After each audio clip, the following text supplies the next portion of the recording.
As we get started with our keynote folks coming out here this morning, I want to bring up Kellogg, because Kellogg is a Buckeye legend. He is on the Ohio State University trustee board. And we're going to hear from some of the legends this morning, and Clark's going to kind of get us started here and get us a little bonus program before we go out and hear the big program here with some of the folks. And we'll give everybody just a couple minutes to say hello. Clark, we'll start with you. Good to see you again, my friend. Likewise, Jeff. Great to see you as well. Well, good morning, all. How many, just by show of hands, are making their first appearance to the morning sports report? Fantastic. How about a round of applause for all the first-timers? That is terrific.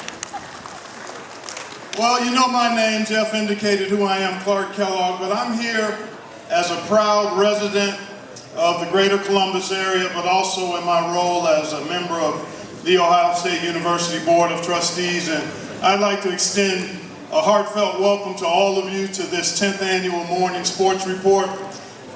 It's really exciting and inspiring for me to be here on a number of levels. It's a chance to celebrate the Greater Columbus Sports Commission and all the great work that it has done and continues to do through the business of sport in a way that enhances, impacts our citizens and our community in a great way.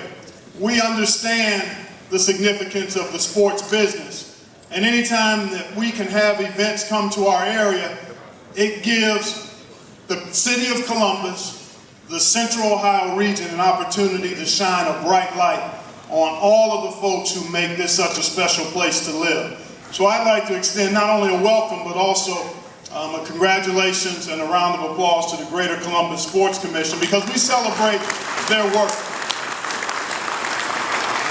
I'd also like to just say, in the spirit of collaboration and the spirit of impacting others in a positive way, we know sport has a chance to do that, and the Greater Columbus Sports Commission is all about that, as is so many of the constituents represented here. So welcome. I hope you'll enjoy the morning. It should be an enjoyable, educational, and entertaining morning for you. With that, my duty is to be able to have an opportunity to let you hear from some of our esteemed guests here. We share one thing in common, all are former Buckeyes, but we also happen to perform duties on the airwaves. So I'd like to bring up three outstanding former Buckeyes who now are doing tremendous work as commentators. They basically asked me to be here because they needed to balance the sports thing out. We've got three footballers here, and I'm the sole basketball representative, but let me first welcome Eddie George, Herbstreit, and Chris Spielman to the podium just for a brief comment or two.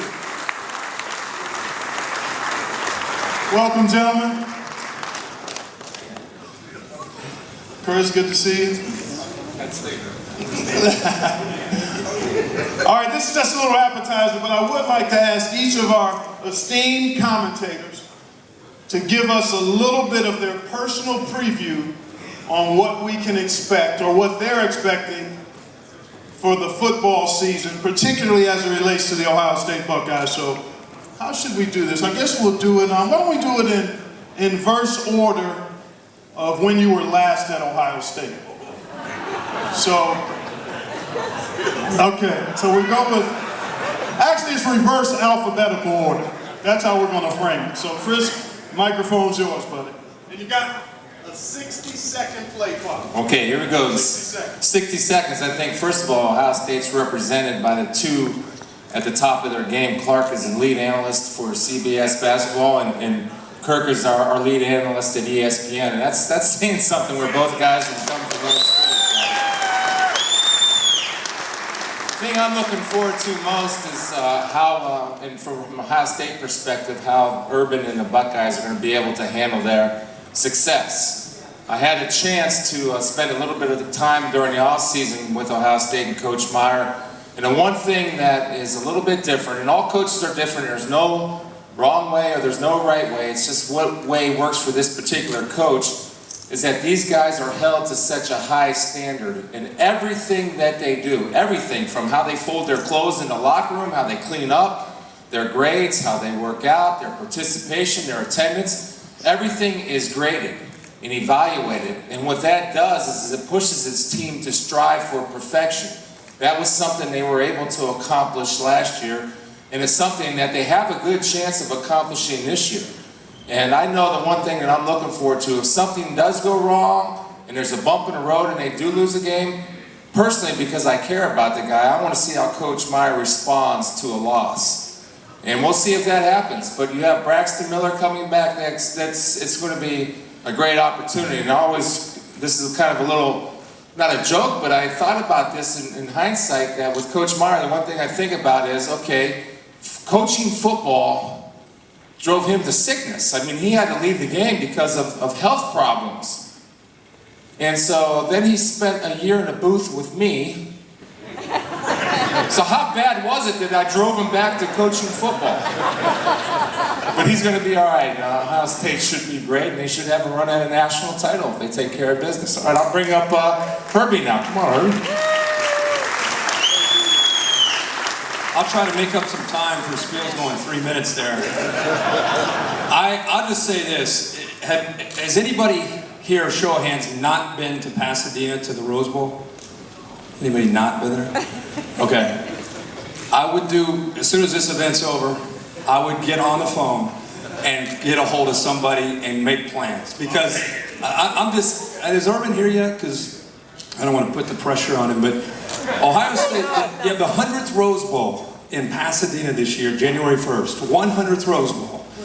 And what is it, 6 days later they'll have the national championship. With Ohio State's team that they have coming back, with the schedule that they have, they're going to be in one of those games. So if I were you, my message is, leave here. I'm dead serious. Ask these guys. Spiel's played in it.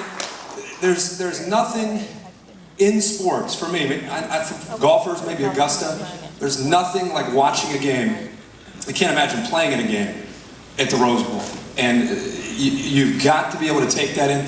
Who's been to the Rose Bowl? Who's seen the Rose Bowl? Do you know what I'm saying? Yeah. We go to the national championship in Miami. We go to the Fiesta Bowl, Sugar Bowl. There's nothing like Pasadena. So do yourselves a favor. If you have a father who's getting a little older, or a mother getting a little older, they've never been there, do yourselves a favor. Make plans now. Get your hotels, because we're going to Pasadena.